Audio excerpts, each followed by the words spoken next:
Okay. Yeah. Okay. Welcome everyone. It's a pleasure to come here to Istanbul. It's a beautiful city, my first time, so I'm really happy. Thanks to the organization for bringing us here, and I will just give you a little introduction about who we are and what we are bringing. We're Panama Varietals. We're a small trader company. So like you can see roasters and micro roasters. Let's say that we're a micro trader, which means that that concept has the advantages and disadvantages of being a micro trader. That means on one hand, our offer is not very extensive. We don't really have like other colleagues like hundreds of coffees that we can offer. But the advantage is that we're working just with one country, Panama, and that means that we have direct relationships with all the farmers. So we know every single farmer, and a coffee is not just a name. A coffee is a face, a coffee is a family, a coffee is a relationship for us. So Panama Varietals, as you can see, is about those relationships. So we're just focused in one country, and at the same time about quality. Because my point is, Panama, as a coffee producing country, is special. It's not just another country. Every coffee country has their own particularities, so they are different. But Panama is very, very interesting, not just because of geisha. I don't know if everyone knows about geisha, but it's this super expensive coffee, world record last year, world record this year. So every year that is passing, Panama coffees are getting better and better and better. But as I say, it's not just about this variety, which is very interesting. And that's why we will start our cupping, our tasting, with traditional varieties, which are not just geishas. And we will see that they are very good when we compare them to other producing countries. And what's the reason? Why is Panama special? I would say there's not just one reason. On one hand, the situation of Panama, if we just look at from a geographic point of view, Panama is between Central America and South America. That means that it's in the middle point. If you see a picture of Panama, it has kind of this shape. Imagine a C. So in the north, you have Costa Rica, and in the south, you enter to South America with Colombia and Venezuela. So it's really interesting because it's a thin country which is affected by the air that comes from the Pacific in the west, and on the east, we're having the Atlantic. These waves of air are creating a microclimate that makes it special. On the other hand, we have a very good soil. So it's volcanic soil. Panama coffee comes from Boquete, which are the mountains of the volcan Peru. And it's not such a high altitude compared to other countries. So altitude is very important. Normally when we talk about quality, we may say in a simplistic way, the higher the altitude of the coffee, the better it could be. So it's more potentially, it could be better just because it's grown at a higher altitude. But with Panama, we're talking about coffees between 1,200 meters to 1,900 meters. We have just one coffee, I think I didn't bring it today here, that gets close to 2,000. And if we compare it to, example, Colombia, that has amazing coffees, but is not scoring as high in quality as Panama, we see coffees that easily surpass that barrier of the 2,000. And the same happens with Peru, with Bolivia, and other producing countries. So that's why it's interesting. We don't have a country with really high altitude, but still is producing very well. At the same time, I would say it has to do with the farmers. Who are the farmers? Who are the people that are bringing us this coffee? And they are putting a lot of effort and passion. So we're talking about farmers that have been working in coffee for 100 years, some of them. So there's a long tradition, and it's a mix between this kind of experience that comes from the tradition, and at the same time, they're very innovative. We're going to see those innovations in the end, because we are going to start now with traditionals. But later we're going to have some geishas, and some of them, they have some different processing. So it's not the traditional wash, natural, or honey, but they have an anaerobic fermentation. They're going to be very intense. For some of you, probably it's not going to even smell or taste like coffee. They remind a bit like wine, maybe like natural wine. Also, I just forgot, we have a semi-anaerobic. So this coffee over here is going to be as well very special. So just finishing about Panama. and Panama Varietals. Why I believe that this is special, that this is not just another company. It's not just a business. As I said, it's about relationships. I myself spent 1 year in Panama, living there, roasting the coffee, sourcing it directly, meeting the farmers. And that's why it's a business, obviously, on one hand, but it cannot be only a business. We need to remember the importance of the people who are bringing this coffee and this table.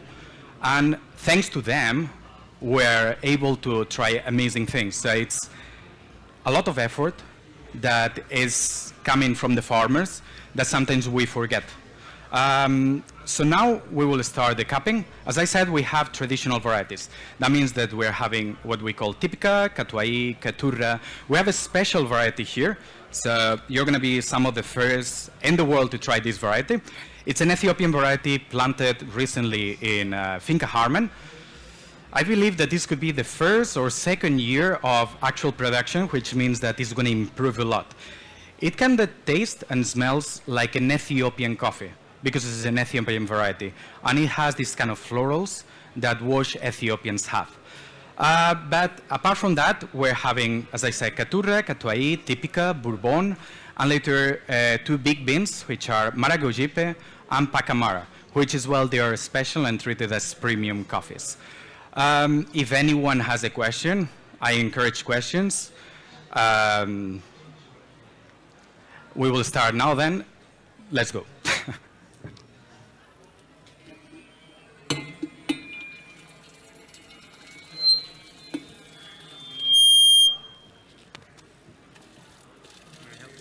Yeah, if you can help me with the brewing, and I think that the best would be to move it a little bit. Should I move it? Yeah. Okay.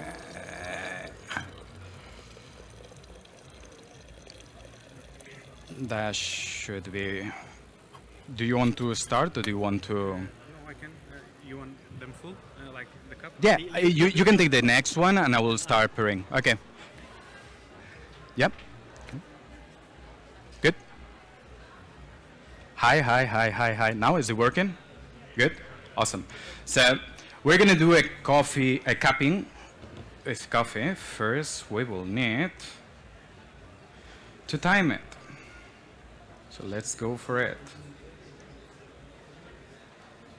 So what's a cupping? Let's do a really fast introduction to coffee cupping. A cupping is a tasting, and it's a way we, in coffee, assess the quality in a kind of objective way of each cup that we receive. So in a cupping, we're just infusing coffee grounds with hot water, and later some people will score their characteristics from sweetness to acidity, body, and aftertaste. Here we're just gonna taste these coffees and have fun with them. I don't want to make it too pretentious. So for those of you that haven't tried cuppings before, just take it easy and think about what you like of the coffee, what you don't like about the coffee, and if later you feel brave, you can start thinking about other stuff, like how's the sweetness? Do I like the sweetness of this coffee? Do I like the aroma? How is the acidity? Is it pleasant to me? I don't like it. We can think the same about the body, and in the end we can even start looking for tasting notes. But the most important thing is that every coffee smells, tastes different, and that is showcasing how coffees are different in the end. We cannot have 2 coffees exactly the same. Every coffee is a singular variety. It's a different soil, even in the same country. And even a different farmer. When you talk to farmers, you see that all of them, they have a different way to process those coffees.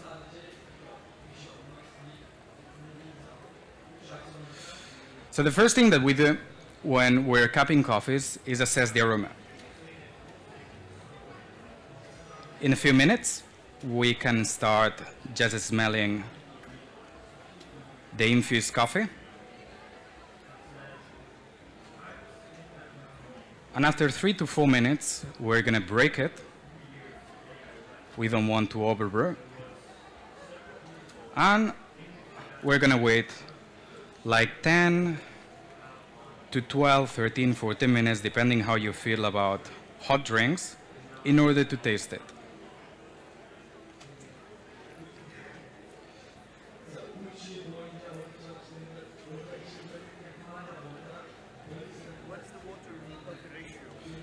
Good question. Water ratio, it's very important. Even if it sounds like a silly thing or a petty thing, it's very important. In the end, it has to do with the standards that we create and that we need to reproduce.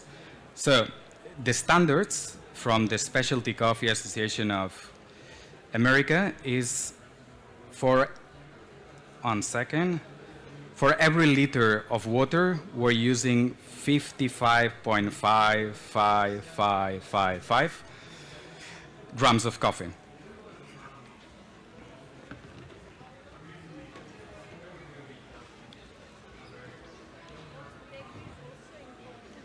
Say again? The degrees. Okay, another good question. We're looking for, again, consistency. So we need to repeat it and do the same. And the temperature of the water should be around 92 to 96, something like this. You will see some differences. In broad terms, the higher the temperature of the water, the faster we're extracting flavors, which it doesn't necessarily mean that it's good. But we're looking for that. So 15 grams per liter, a 92, 96 degrees. Here we have a 180 mils cup, which making maths, it leaves us around like 10 point something grams of coffee. So, because we're around 4 minutes, I need one of you, please breaking the crust, if it's anything left, because it's quite light. We're gonna have the cupping cups, the cupping sponges by there.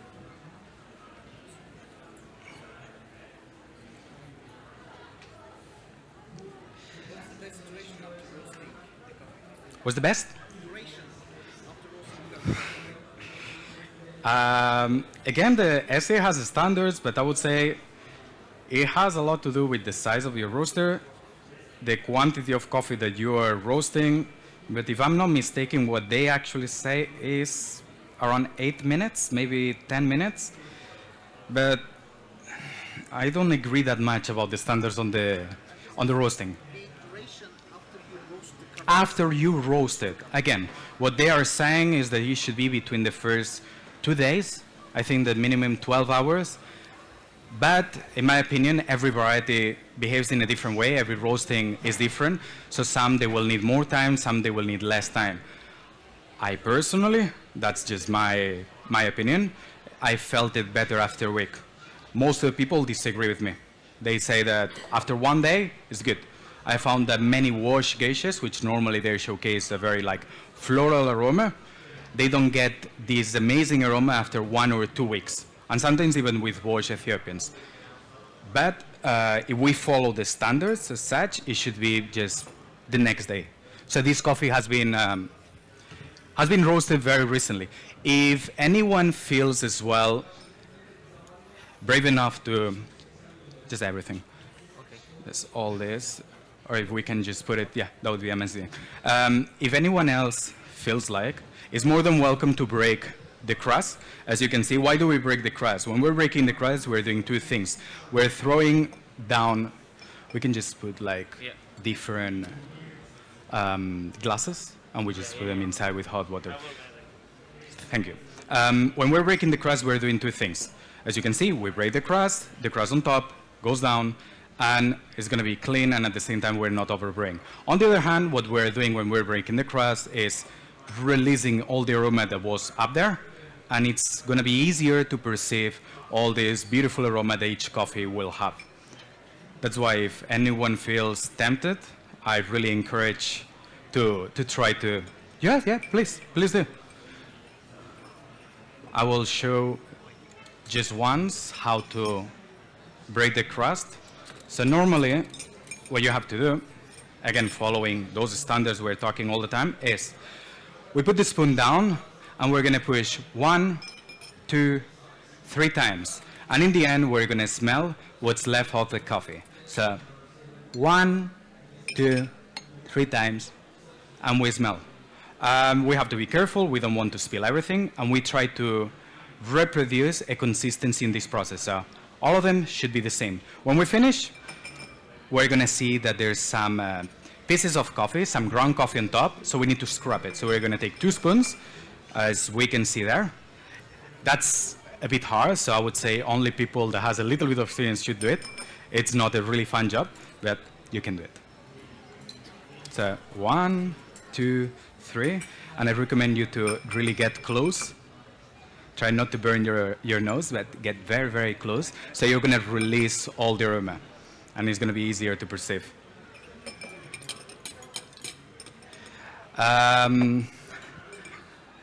Every spoon should have a name, so please, everyone needs to take a spoon, because soon we're gonna start tasting the coffee.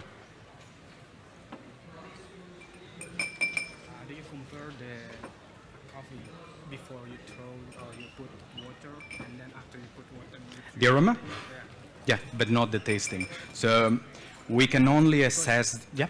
In heat transfer, if you put some hot, I mean like around 90 to 95, Yep. even 100, it's changed a little bit your aroma. The aroma, yeah. We assess first dry aroma, and later we're going to assess wet aroma. So the idea is to have that in order to see if there's a consistency, if the aroma is going to be the same or there's some changes in it, which it doesn't necessarily say that it's a bad thing. I had like some dry when without the water that were very poor. There's nothing in it. You infuse the coffee, and you get very surprised. Just one thing, one advice, please. We can only do this in a cup that hasn't been done before. So if the cup has been already broken, please don't do it, because we can overbrew. And that coffee can start tasting like bitter or with some flavors that are overpowering. But once it's done, let me check my phone. Yeah, it's 9 minutes. So in around 2 to 3, 4, 5 minutes, we can start tasting the coffee. Can I use the water with 100 degrees Celsius? With 100 degrees, it's not going to be water. That's the problem. It's going to be... Something changed? No, with 100 degrees, you don't have liquid. The liquid is going to get a smoke, you know, like... So we're looking for, like, again, like something around 94, 96, something like this. Reproduce it again, and that's all. If you use less than that, you're extracting, but you're going to get different flavors. So, for example, the acidity is not that easy to extract at, let's say, 88 degrees. So this is different kind of coffee, right? Yep. So I will explain fast the coffees that we have. Just a second. I need to say it. So the first coffee that we have here, it's from a new farmer. I'm really happy with this farmer because he's an underdog. So he's a new farmer that started working with us this year because I had I was lucky enough to met him when I was in Panama working. He just came to the micro roastery where I was working in the jungle, and he brought me samples. I was very happy with him. 1 year later, we did a cupping in the farmer's area, and his coffee, one natural Catuai, outscored even geshas. So it was really, really good. And we decided to give this chance and start working with him. It's a mix between, no, actually it's not a mix, so it shouldn't be Caturra. It's just a single origin Catuai. The next one, it's a Pacamara from Berlin. Casa Ruiz is one of the most famous farmers in Panama. Many roasters in Europe are using it. Pacamara is a quite big bean, and you're going to find flavors related to tropical fruits. They're quite pricey compared to other varieties. The next one is a wash Caturra. So as we can see, all the processing here is going to be wash. On the other side, we're going to find naturals. Why am I dividing depending on the process? Because if we start mixing wash and natural, everyone will be like, oh, the naturals are amazing, the wash are not that good. Because the flavors of natural can be a bit overpowering, and it's a bit unfair to judge them at the same time. So it's better to have like wash coffees on one side, and later we have the natural coffees. So this Caturra is from Carmen State as well, a quite famous farmer. Later we have this special variety, a new one. It's called Chicho Gallo, which is a heirloom from Ethiopia planted in Finca Harman. Very interesting. Later we have a honey process. It's not that common. We can find few honey processes in Panama. They are not like Costa Rica, so I will let you try. It comes from Finca Lerida. If I'm not mistaken, is the oldest finca there. This one is very interesting. This is Ponderosa. It's a new farm managed by Harman family, because Harman are a big family, which take care of different farms, like themselves, and for example, Auromar, Ponderosa, and a few more. So in here, we're having a semi-anaerobic. So we're going to have some fermentation, which may change what we're expecting from the coffee. It's a bourbon. This one is, this coffee has been used last year, and it won the Coffee Masters in London by a friend of mine, Jimmy. And it's an incredible coffee. It's full of fruits. He called it juicy banger. So I think that quite a lot of people will love this coffee. If you love naturals, this is the coffee to go for. If you don't like naturals, you're going to hate it. Later we have, natural Catuai from Finca Aurora. This is the one that another Harman, Kelly Harman, is taking care of. It's really nice. I already as well had it in Panama when I was roasting. And this is an amazing farm that starts getting more and more popular since last year in a competition, got a very good position. And I think it was the first time that was competing. It's the Marl Estate. It's a natural bourbon, and as well it can be quite intense. It can get to this kind of cherry, ripe cherry notes. But I believe it's time to start, so we're going to start from there, and I will show you how to do the cupping. So when we're tasting, sounds dummy, but the most important is the louder you are, the better, which means what we're trying to achieve right now is to spray all the coffee all around our mouth, so it's going to be easier to perceive all the different attributes of the coffee. So we're going to do, we take a little bit, and only swallow if you are very resistant to caffeine. If you're not, you're going to crash. So it will be ideal if we have, can we get those cups? Yeah, the glasses. If everyone gets a glass and spit, and please spit, because it can be really, really hard. The ideal, why do we have even 3? And standards would be, if I'm not mistaken, even 5, because we look for consistency. So when we're doing a proper cupping, we look for the consistency of the whole roast and the whole coffee. So All 3 of them. all 5 would be. If we have 5, which is standards, we'll be cupping and tasting all 5.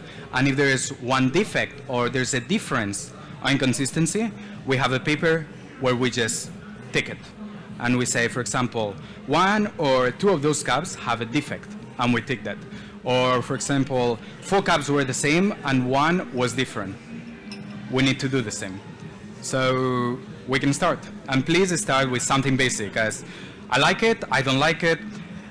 Ideal as well, please start from there. So everyone should queue anti-clockwise. Just think about, I like it, I don't like it, it's pleasant, it's unpleasant.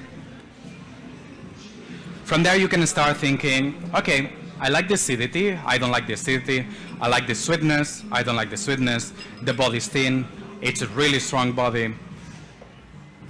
And in the end, we're going to be thinking about flavors. No worries. Between coffees, please wash your spoon. We don't want to mix the coffees.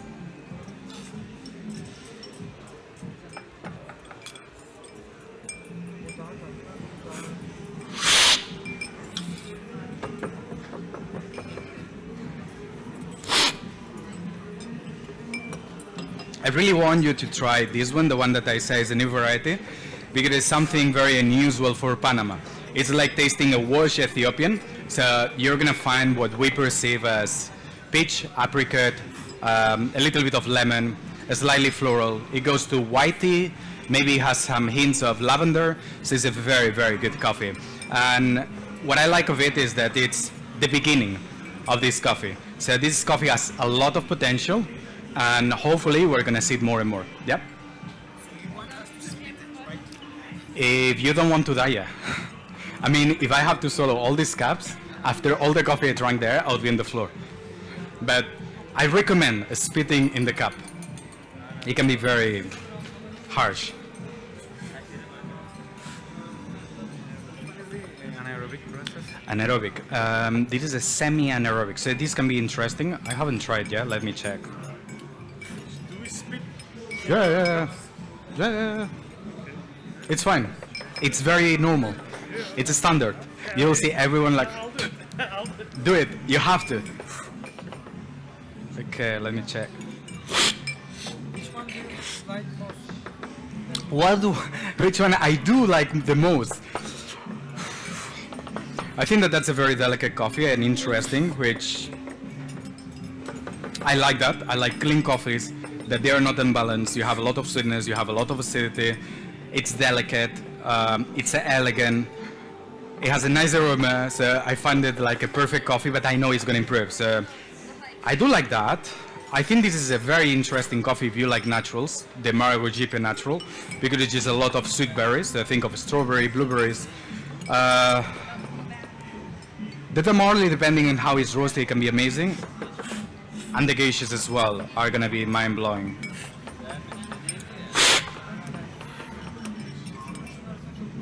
And here, in that anaerobic, more than the flavor, we increase sweetness and body. So that's one of the side effects of these type of fermentations.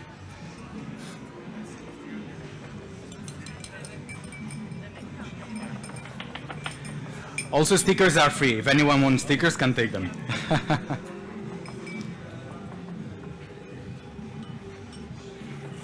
And booklets. We don't have many, but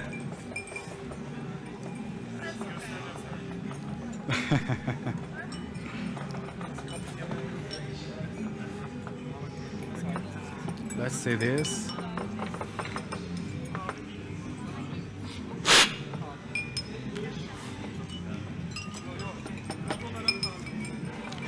Panama coffees are famous as well because I said the process. It's not just a good location, it's not just about the varieties, but let's say 80% of the quality that we perceive consumers comes from how they process the coffee. So it would be how clean the process is, how the pickers took the cherries really ripe and they didn't take the ones that are green or the ones that are not like red wine. If you don't take the right cherries, it's not going to taste good. It's like take a tomato that it's unripe and one tomato that's ripe. Take a mango that it's unripe, take a mango that is ripe. With coffee is the same. You really need to be careful and go always for the ripest one. So in our logo, you can see the different colors that the cherry is achieving. So we're looking for the last one, this kind of red wine. And in the end, it has to do with the fermentation and how we try the coffee. So we look for clean, intense, nice, and sometimes different coffees, which in the end, I think that farmers from Panama are achieving, and that's reflected with the quality of the cup, the scores, and at the same time with the price. So the price of Panama coffee is higher than the other countries. Of course, first one, first served. Okay. Will you planning to enter the Turkey market? Which one? Will you planning to enter the Turkey Yes, market? of course. Yeah. You can buy it. Yeah, if you have a business card, I'll take it, and I'm more than happy to give you a price list. We have many coffees. No, to individual, not for a coffee shop or something. As roasting, or we bring the green beans here to roasters. So if anyone is interested, we're more than happy to bring green beans. Do you already work with some? I'm not sure, to be honest, but I think that now they are interested, obviously, because we come here and people start being interested in this type of coffees. When you begin to start, I think so. Will you publish in your website? Sorry? When you start to work with Turkey, will you publish in your website? In which what coffee sense? shops Ah, but yeah, I understand. But that's just send me an email and I can double check who's working with us and what To coffees. this Yeah, email. that's my boss. That's Ushi. But it's just asking. I don't have the list with me because I have too many things in my mind right now. But if you ask me, I can double check all the orders and see if there has been an order placed in Turkey and which coffee. Because in the end, all the coffees are different, and it's more like. Both of them is great. Thank you, thank you. It's always nice to hear that. I will tell the farmers, which are the ones that they did that. I am just the guy that brings the coffees here. I'm really passionate. I'm happy about bringing them, but the effort behind these coffees is about the farmers and the pickers. Usually the harvest time, December, April. Okay, good question. Harvest time. So the coffees will be picked by depending on the altitude. So the lower the altitude, before. So the lowest farms, it's December, but it can be extended a little bit later. Some farms they have it in January. Some farms they even have it in February, and it can be extended till April. So it's quite long because of the different altitude of the farms. Are you from Panama? No, but I live there. I'm from Barcelona. Barcelona? Yeah. Really? Yeah. You are Spanish. Some people may say so. Three weeks ago, I was in Barcelona. Okay, nice. Do you like it? First time I have been Yeah. there 1 week. It's a bit similar to Istanbul. Amazing, really. I was here in Nishantasi and it reminded me something the streets. Very similar I to love it, Barcelona. really. Nice. First time. I have never been in Spain. I just have been in Tenerife. Tenerife. Yeah. And I like it. 2 weeks I was there. And this year, as I told you, I've been in Barcelona. I would like to visit all Spain actually, but I love Barcelona. I'm very happy to hear that. I hope that they treat you good. Something. How it can be possible that every coffee farmed in the same region, but they all taste Why they're very, different? very different. Because they're people and coffees are people. So you are different than I am, and every farmer is going to be different, and they're going to process the coffee in a different way. There are microclimates in every single small region, so every little thing is changing the flavors. I will need the people who help me in order to brew the geshas really fast. Could you guys? I would really appreciate if someone can grind it, because they're going to be amazing. Thank you. We're going to have more coffees. Now is the geisha cupping. So they are going to be, are supposed to be the best coffees in the world. Just saying. Geisha It's is 5 just minutes. name? Geisha is the name. Just name. Yeah. Meaning? Any meaning? Okay. Now there's a conflict between geisha. Most of the people they call it geisha. Some people they call it geisha. So the name comes from a region of Ethiopia called Gesha, where you have a mountain and a village, a Gesha village. They took the beans from there 70 years ago, and they brought them to Costa Rica, and from Costa Rica they went to Panama. They never thought that that coffee was special until in Panama some people started cupping it around 10 years ago, and they realized that the coffee was incredible. So in the moment that they try geishas, the scores were like super high. Right now I think that the highest score this year was 94.6. So it's really rare to have a coffee scoring more than 90. In other countries, you can see that the best coffee in these competitions, it's 90 point something, 91 point something. And in Panama, you see most of the coffees in the competition are already more than 90. So that's why geisha is a special. It's a special variety. I can even smell it already from there. You can smell, that's probably the anaerobic. It smells a lot. Yeah, that's a special fermentation. It's going to be very intense. So I'm going to start Lovely. preparing this. Lovely.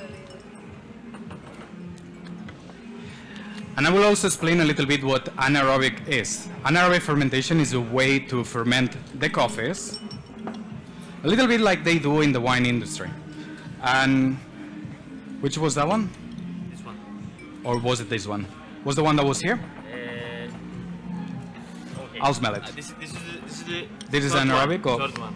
No, this is the third one. Okay, perfect. So that's gonna First go one, there. Second one and third one. Yep, that's the third. Perfect. That's gonna be there. Amazing. I think the size of bean also different. Yeah, geisha beans are, as you can see here, are not very big, but they're quite long. So are elongated. They have an elongated shape, which makes it very hard to roast. As a roaster, it's a challenging variety because what you're aiming for when you're roasting, in general, I don't say that this is good, but what you're aiming for is to have the same color. And in the end, roasting is cooking. So because the shape is elongated, it's not that easy to have consistency in there. Okay, we're gonna have this here, that goes here, that's gonna go there. And with the anaerobic fermentation, what we're having is we take the coffee after it's been dried, we put them in a tank, we close it, we take out the oxygen, and some fermentation will start happening. People play between 12 hours to 24 hours, which is quite interesting. As I said, Panama is very special because of the people who are working there. In the end, the coffee is the person behind. And we had some 20 days fermentation, which I've never seen. And a 20 days fermentation, it sounds Chinese, saying it like this, but when we compare it to a 12 hours, 24 hours, it's a crazy thing to do. We have 8 days fermentation around here, and the Ponderosa, this one is 7 days, which is really interesting. So imagine this coffee, if when I was there I could smell it. The 20 days I was in the last festival in Amsterdam, people were walking, there were like dozens of people, and some people were stopping because they could smell it just after being ground. So it's a very intense and particular flavor. The aroma goes from a kind of winey, strawberry winey. I will need now more hot water. I think, yeah, you do. These type of coffees are that special, and they require a lot of time from the farmer, a lot of implication and effort, which has to be shown as well in the price. The price is really high. They're very special coffees. And in the end, have been used especially for competitions. So if I'm not mistaken, this year in the World Barista Championship, I do believe that the guy representing Italy was using one anaerobic fermentation. But more and more people are using this kind of fermentations, macerations. Sasha Sestic, I think he won 3 years ago, maybe 4. Time passed really fast recently. He used as well one special coffee with this type of fermentations. And when you're competing, these coffees, they give you an advantage because they're increasing the body, which we rate body, from a variety that normally doesn't have that much body. But at the same time, this variety is complex. And this fermentation makes it even more complex. And it has an amazing aroma. And the fermentation makes the aroma even more intense. So we're creating a product that is really special. And not many people try, yeah? Like beer, right? Like beer, yeah, it's a type of fermentation like that. Okay, 30. Do you mean by anaerobic fermentation is like without using oxygen? Yep. Yeah, yeah.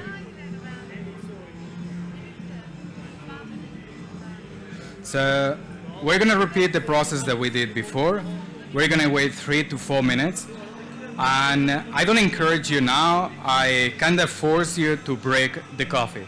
Because this could be, if not the best coffee of your life, at least one of the most interesting coffees you ever smelled. It's different to anything else you have tried. Geshas in general, they have a floral aroma. These geshas, with the natural process, they mix this floral aroma, which means white tea, jasmine, sometimes a kind of coffee blossom. So think about the flower of coffee. It smells to all of that, and we're adding the natural process. In the natural process, we're having a lot of berries, a lot of ripe fruits, which it's in a very appealing result.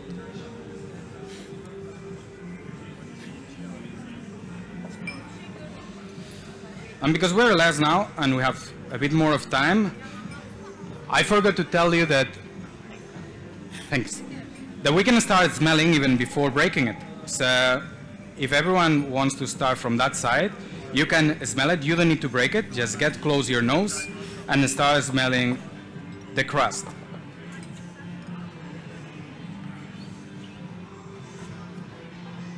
Thank you.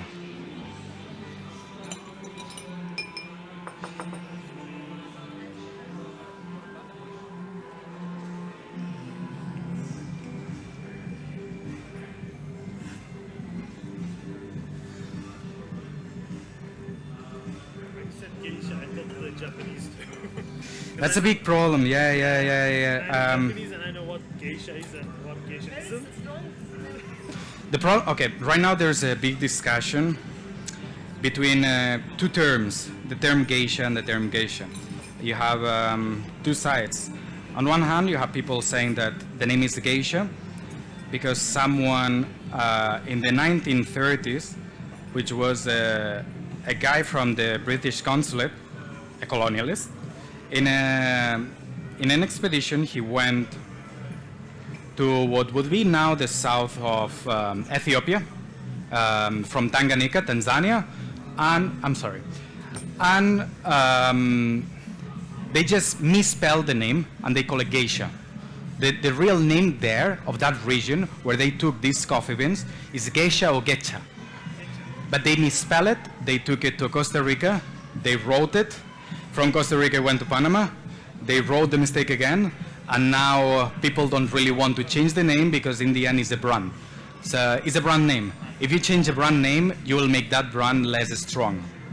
On the other hand, some people want to call it geisha because of its origin, in order to show that it's an Ethiopian bean. It is an Ethiopian bean that has changed slightly. It's a bit different, but it's still the same one. But in the end, just taste it, have fun, and that's all. Maybe I'm wrong, but the natural process, the natural one, the Sorry? natural one, it's more aroma like. Yeah. That's why it's hard to be judging coffees with different processes. Normally, every country has what we call the cup of excellence, and they're mixing the process. In Panama, you have the best of Panama. In the best of Panama, you have coffees competing from the same process. So you have natural coffees competing against natural coffees, because the process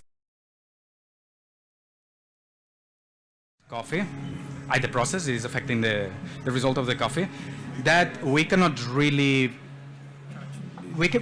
analyze and assess a natural against a wash, because it's not the same. Right now, maybe I can judge natural and that the one what is called. Yeah, that's the 7 days fermentation. Judge the natural and that natural one. So it's the. Yeah. Very strong smell. Yeah. The first That's anaerobic. That's 7 days. And now imagine that, multiply it 3 times, because that was the 20 days.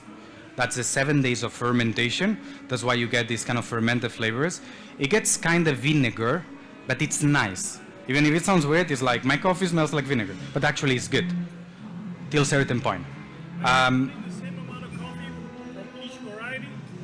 Here, yes, all are the same. Grams, like 5 grams? Everything is the same in the standards. Now we should start breaking it because it's the time. So if anyone wants to start breaking the rest of the cups, I really appreciate it.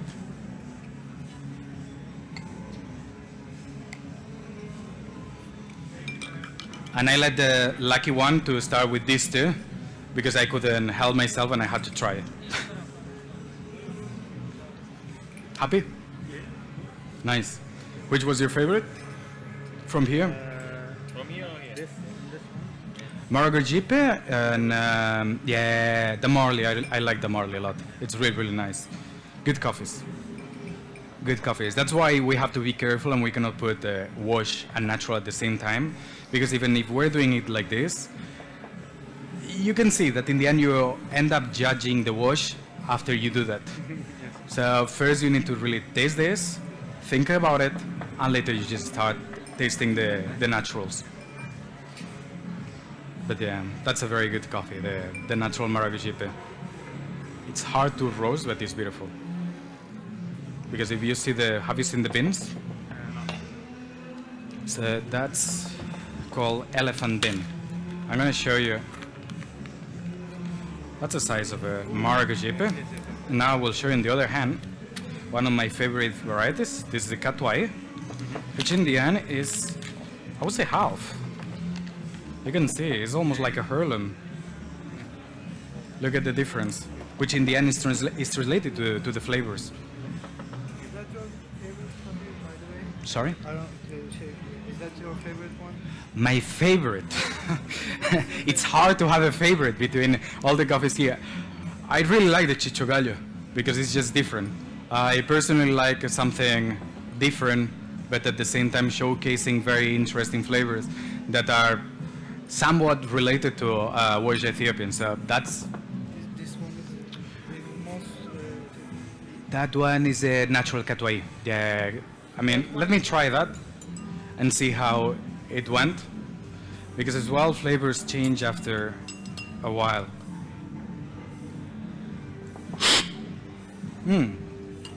Yeah, it's juicy, it's really sweet, it's easy to drink, it's very fruity. This one was the most unique, I guess. I've never smelled or tasted anything. This one? Yeah. That's a wash one. Let me check. I do believe the cup profile for that one was mellow fruits, maybe a little bit of tropical fruits, This one was apple really acidity. interesting. Yeah.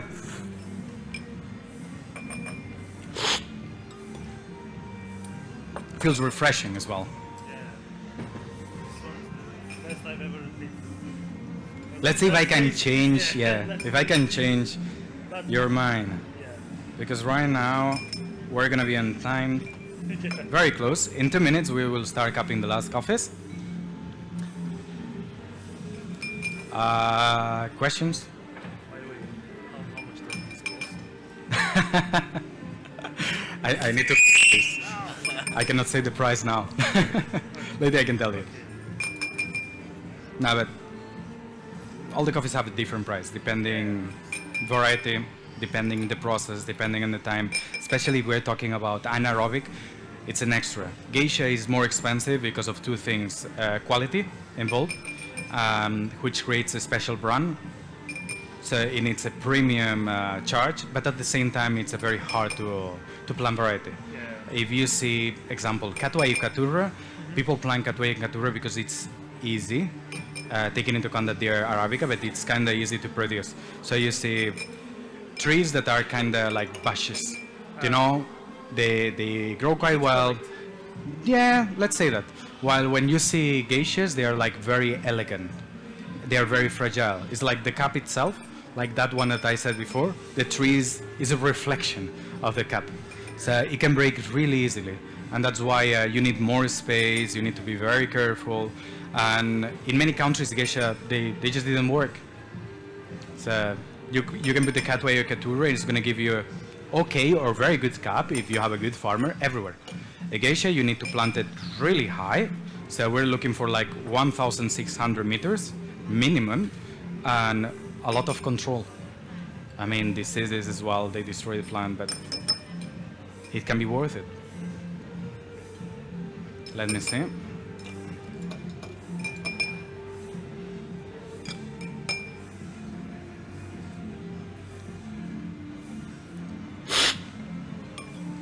Yeah, we can start.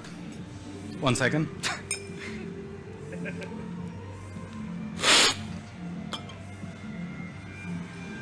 I wouldn't mind to have that every morning. So please start.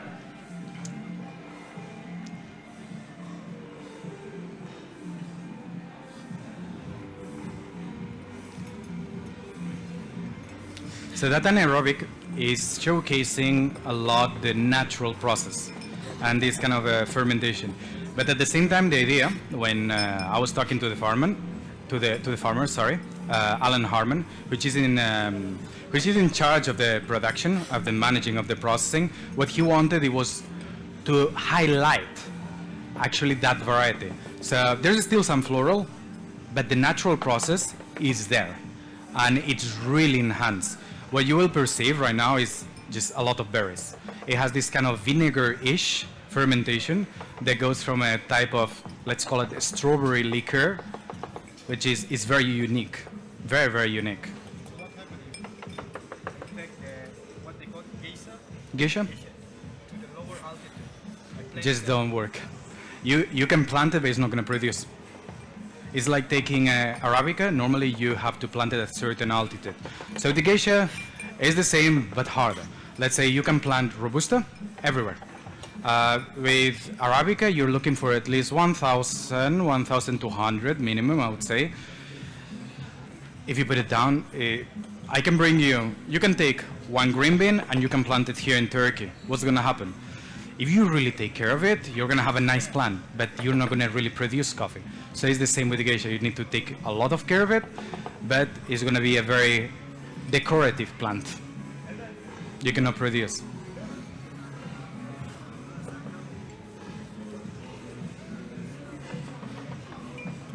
May I? Just 1 second. I'm really curious to say.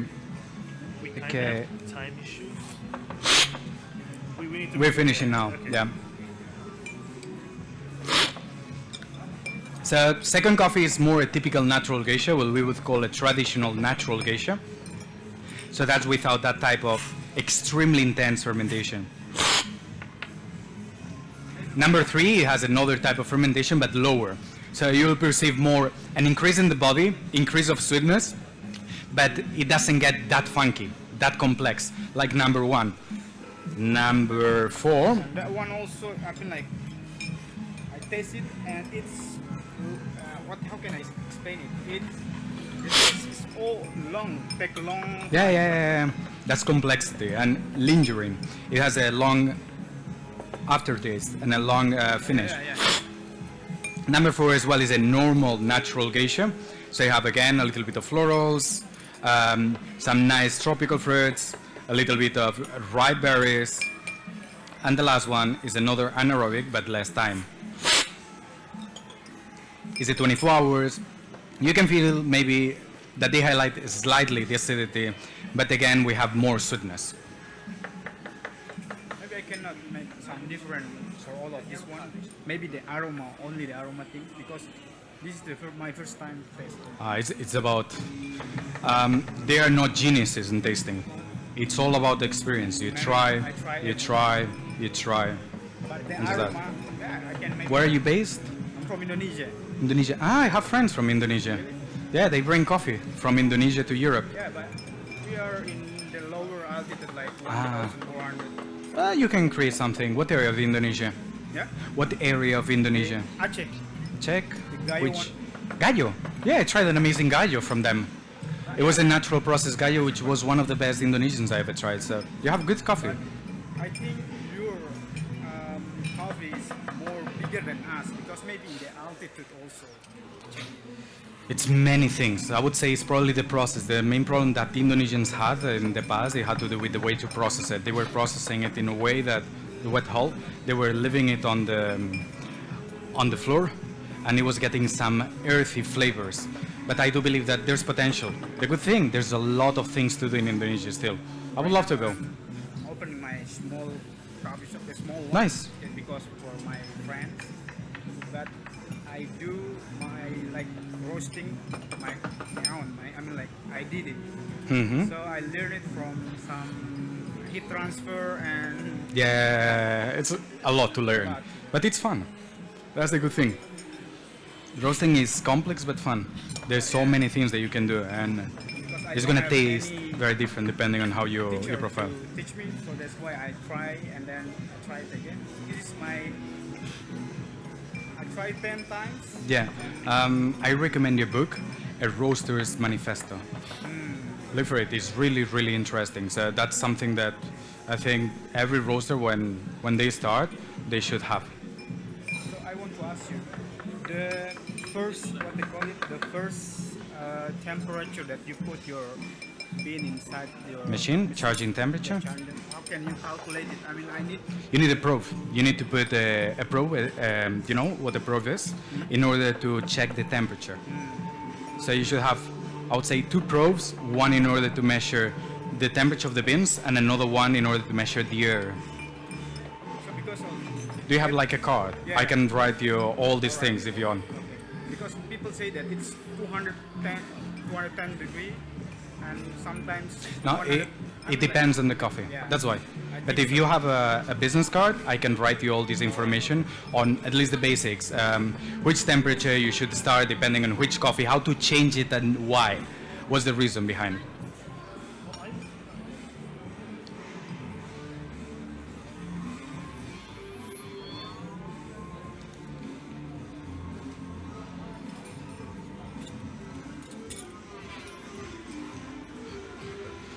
For helping me. You got 2 cupping spoons from Panama Varietals. So much.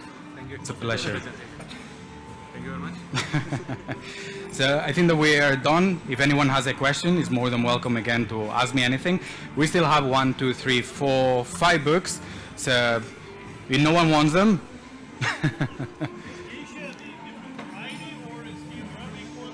it's a, okay, yeah, the species is Arabica. So you have different species like Arabica, Robusta, so it belongs to Arabica. And inside Arabica, you have gesha. But there are many.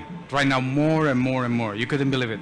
Like when I started 3 years ago, I thought I had it figured out. I was like, yeah, there are like 40, 60 varieties. Right now, every country that I go, they have new varieties. So I don't think that I would be wrong if I say that there are more than 100 right now. And every day there are more because they are hybrids. People are crossing varieties. Selling green beans, right? Yeah. How can we go about buying? If you have a business card, I can give you all the information. Something, is there any coffee shops that you work with In Istanbul, Yeah. I don't think so yet. Find these coffees. I don't think so yet. What you can do is asking them. Ask them and they will come to me. I don't think so yet, but the idea is that. The idea is to present this so they can see what we're showcasing. And from there, try to bring it to Istanbul. Before you showcase those, I think I bring for these coffees, yeah, they're very delicious and I'm really pleasured about to drink them. But when you Those are very special. I never drink Yes, yes, yes, yes. That's a very special coffee. It's something different. I understand. It's just a different experience. You don't expect coffee tasting like this. You expect coffee tasting bitter, dark, maybe chocolate, maybe burn. That's like typical idea of coffee. When you try a geisha or a natural process, it's the opposite. It's very sweet. It doesn't have this really thick body. It's not bitter. It is intense, but in a very different way. It's intense but sweet. Yeah, is that? It's a very fruity. More questions? Do you have an office in Austria?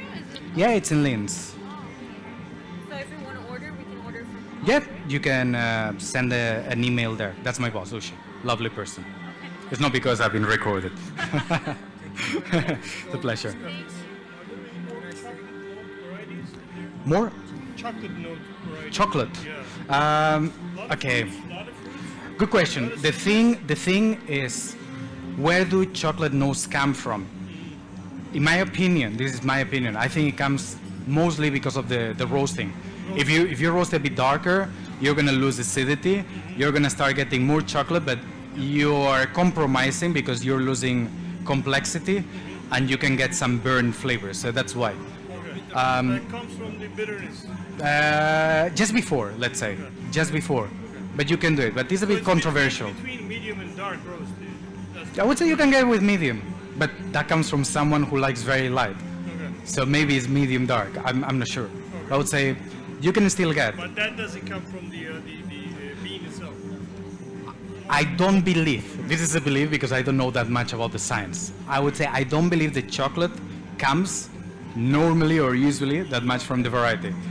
I mean, it's a fruit, so it's charged of acids. That's why you feel sourness or you feel more fruitiness, more or less. I mean, the washed ones, they can be closer to that. But this book doesn't talk too much No, about this is just like a, fermentation. this is a little introduction. Okay. The fermentation stuff that we can get from the website or In the website there are more details, and if not, you can send me an email, and I'm more than happy to answer everything. your name was? If you want, I can write my email if you want to know more about this. Ushi doesn't receive emails about fermentation and these kind of things.